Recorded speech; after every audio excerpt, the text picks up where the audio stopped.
पूरे देश में एक नई जंग छिड़ चुकी है यूजीसी बिल को लेकर।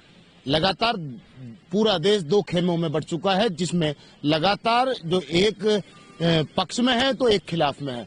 सरकार का ये बिल लाना कहीं ना कहीं सरकार के लिए सरदर्द बनता नजर आ रहा है, जबकि सुप्रीम कोर्ट की इस पर टिप्पणी आती है, जिसमें सुप्रीम कोर्ट ने सीधा आदेश दिया है सरकार को इस पर पुनः विचार करने का और इसमें संशोधन करने का। अब सबसे बड़ी बात है कि पूरे देश में एक अलग ही आंदोलन छिड़ चुका है, जो कि लगातार इस विवाद में बढ़ता जा रहा है। दो खेमों में ये विवाद इसलिए बता रहा हूं, एक तरफ तो दूसरा खेमा आ जाता है और एक तरफ विरोध और एक तरफ पक्ष। लगातार ये विवाद सरकार के लिए इतना सरदर्द बन चुका है कि खुद सरकार के ही और पार्टी के ही पदाधिकारी, भारतीय जनता पार्टी के जो कईयों ने इस्तीफे दे दिए हैं, जिसमें हर जगह पार्टी के कार्यकर्ता खिलाफ में भी उतर चुके हैं, जिसमें कई बड़ी जनरल कास्ट जो है इसके विरोध में है, जो बिल नहीं लाया जाए। एक खेमा ये कहता है अगर इस बिल में किसी भी तरह का कोई समझौता हुआ तो हम सरकार के खिलाफ उतरेंगे और हम इस बिल के समर्थन में हैं। हमारे साथ इसकी ज्यादा जानकारी के लिए उत्तर प्रदेश से आजाद समाज पार्टी के सतपाल चौधरी जुड़ रहे हैं। देखिए हमारे संवाददाता रियाज अहमद की खास रिपोर्ट। इंडिया दस्तक न्यूज़ 24 में आपका स्वागत है। हमारे साथ श्री सतपाल चौधरी जी हैं, जो आजाद समाज पार्टी कांशीराम के राजस्थान प्रदेश प्रभारी हैं। और पिछले दिनों जब यूजीसी की बहस देश भर में शुरू हुई तो विपक्ष में एक ही नेता मुखर तौर पर सबसे आगे आए, आपकी पार्टी के राष्ट्रीय अध्यक्ष श्री चंद्रशेखर आज़ाद जी। और उसके बाद से देश भर में उनकी तरफ से ओबीसी वर्ग, SC ST की एकजुटता के साथ इस मुहिम को आगे बढ़ाया जा रहा है। आज हम उनसे कुछ सवाल करेंगे सतपाल जी से। चौधरी साहब, पूरे प्रकरण में आप इस बिल के विरोध में हैं या समर्थन में हैं? नहीं, हमारी पार्टी और हमारे नेता माननीय चंद्रशेखर आज़ाद जी इस बिल के समर्थन में खड़े हैं। बिल नहीं, अभी गाइडलाइन है। बिल तो लोकसभा में पास हो तो आए, अभी गाइडलाइन है। और इस गाइडलाइन को बनाने के लिए जो समिति थी, संसदीय समिति, उसमें दिग्विजय सिंह जो कांग्रेस के सांसद हैं राज्यसभा के, वो उसके अध्यक्ष हैं और बाकी तमाम दलों के लोग इसमें शामिल थे। और ये जो पिछले दिनों एट्रोसिटी की घटनाएं हुई हैं विश्वविद्यालयों में, वो सब जगह, उसके लिए यूजीसी ने इस पर मांग थी यूजीसी से कि भाई एक इस तरह की नियम और गाइडलाइन बनाई जानी चाहिए, ताकि जात के नाम पे, लिंग के नाम पे, धर्म के नाम पे जो भेदभाव है और जो उत्पीड़न और शोषण है वो ना हो। रोहित बामले की हत्या हो गई, तो सुसाइड हो गया, पायल की सुसाइड हो गई, बहुत सारे बच्चों ने। और इसी कड़ी में मैं जोड़ूँ तो राजस्थान में इंदर मेघवाल की भी घटना इसी क्रम में है। धड़ा छूने पर उसकी भी हत्या हुई। तो ये जो सारी घटनाएं हैं, इन घटनाओं को लेकर SC ST OBC और माइनॉरिटी के लोगों के लिए, और उसमें बल्कि वो भी शामिल है जनरल कास्ट के जो उसमें आते हैं WS में, वो लोग भी शामिल हैं। और इसमें महिलाएं भी शामिल हैं, दिव्यांग भी शामिल है। तो जो लोग विरोध कर रहे हैं इसका, जनरल कैटेगरी के, उन लोगों ने इसको बिल्कुल ठीक से पढ़ा नहीं है। अभी तो कमेटी भी नहीं बनी है, अभी केवल गाइडलाइन आई है कि इन गाइडलाइन के तहत जो इन कॉलेज के प्रोफेसर्स को इतने OBC के होंगे, ये SC के होंगे, इतने ST के होंगे, इतने दिव्यांग होंगे, इतने महिलाएं होंगी।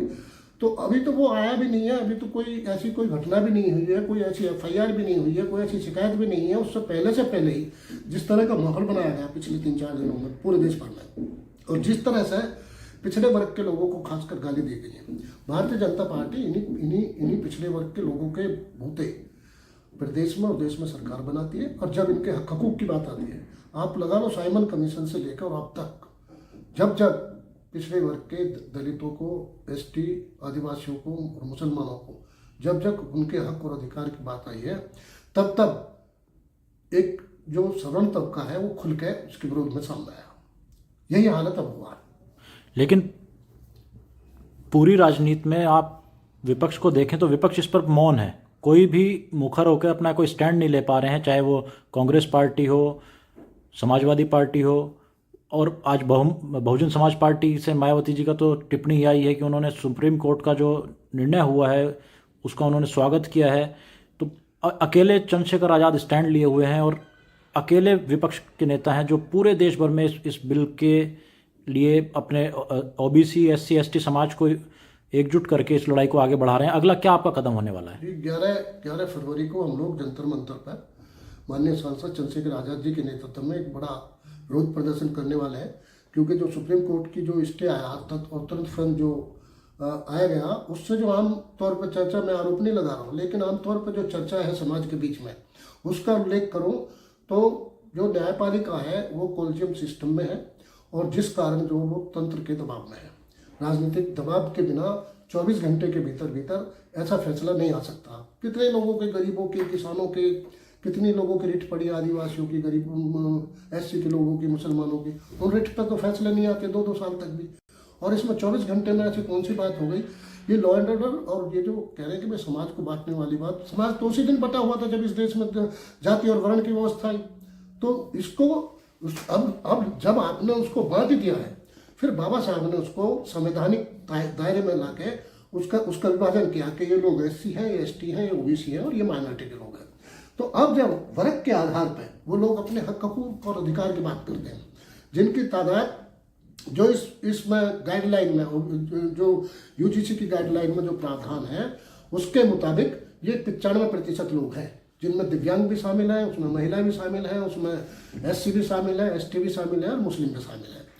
तो इन 90-95% लोगों के हकों को नजरअंदाज करके, और हम तो ये पूछना चाहते हैं, चलो जो सुप्रीम कोर्ट का फैसला है वो फैसला है, और ये भी सच है कि चंद्रशेखर जी के अलावा और कोई नेता इस पर बोल नहीं रहा, क्योंकि सबको पता है कि सवर्ण को इधर बोले तो सवर्ण को सब अपर कास्ट की वोट चला जाएगा, उधर बोले तो पिछड़े वर्ग की और ST की वोट चली जाएगी, मुस्लिम की वोट चली जाएगी, इसलिए सब मौन धारण किए हुए हैं।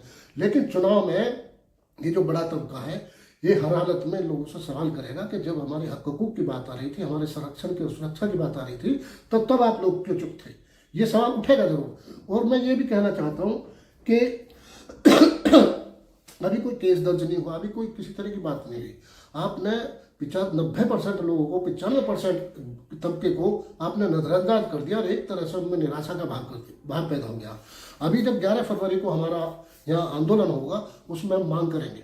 अभी तो इस गाइडलाइन में इतने जो बैकलॉग है वो बड़ी समस्या, जैसा कि चंद्रशेखर आजाद जी लगातार कह रहे हैं कि बैकलॉग है, उसमें आपको प्रोफेसर ही नहीं मिलेंगे OBC के, तो कई यूनिवर्सिटीज में, और आपको वो नहीं मिलेंगे, वाइस चांसलर नहीं मिलेंगे, आपको ST के वाइस चांसलर नहीं मिलेंगे। तो ये भरा कैसे जाएगा? पता नहीं।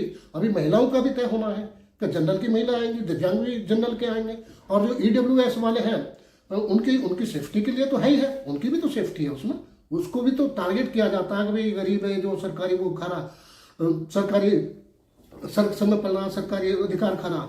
तो ये सारी चीज़ें, इसमें बहुत सोचने और समझने की जरूरत है। और बड़ी बात यह है, बड़े एक छोटे से अंदाज में मैं समझाऊं कि यदि 4 लोग हैं और घर में 2 रोटी है, तो वो बराबर बंटनी चाहिए। ये नहीं है कि 2 रोटियों को एक ही आदमी खा जाए, 3 आदमी जो वो भूखे उसकी तरफ नालायक नजरों से देखते रहे। ये नाइंसाफी है। सामाजिक न्याय यही है कि कानून बनेगा, उसमें देखो दुरुपयोग तो उसका भी होता है, दहेज उत्पीड़न वाले का भी दुरुपयोग तो ऐसे और बहुत सारे कानून हैं उनका भी होता, लेकिन केवल दुरुपयोग की बिना पे और समाज को बंटने की बिना पे इस गाइडलाइन को लागू होने से रोकने की जो कोशिश हो रही है, वो पिछड़े वर्ग के लोगों के और SC ST और मुस्लिम समाज के लोगों के साथ अन्याय है। और हम तो बल्कि अब इसमें, अब मोर्चा खुल गया तो खुल गया। हमें तो 27% आरक्षण जो किस तरह से मिला हम जानते हैं। जाट समाज को, जाट समाज का जो आरक्षण है वो केवल राजस्थान में, वहाँ 2 जिलों को छोड़ के, स्टेट में और सेंटर में, बाकी कहीं स्टेट में है कहीं है ही नहीं। तो ये जो, और फिर 27% क्यों है? जब 52% 58% आबादी है तो उस आबादी के अनुपात में होना चाहिए, और जो अति पिछड़े हैं उनको अलग से आरक्षण की उसमें व्यवस्था होनी चाहिए, और आरक्षण मुकम्मल होना चाहिए। वो लोकसभा में भी हो, वो विधानसभा में भी हो, जुडिशरी में भी हो, वो ब्यूरोक्रेसी में भी हो, वो NIA में भी हो, वो कॉलेज में भी हो, वो यूनिवर्सिटी में भी हो, वो सेना में भी हो, वो सब जगह, पुलिस में भी हो, हर जगह उस आरक्षण से फुलफिल होना चाहिए। तब जाके सामाजिक न्याय की व्यवस्था पूरी हो पाएगी। नहीं तो ये जो आधारभूत सामाजिक न्याय है, इससे जो पीड़ा अंदर पिछड़े वर्ग के लोग, आदिवासियों में, SC के लोगों में भरी हुई है, वो पीड़ा कभी भी विस्फोटक रूप ले सकती है। बहुत बहुत धन्यवाद चौधरी साहब।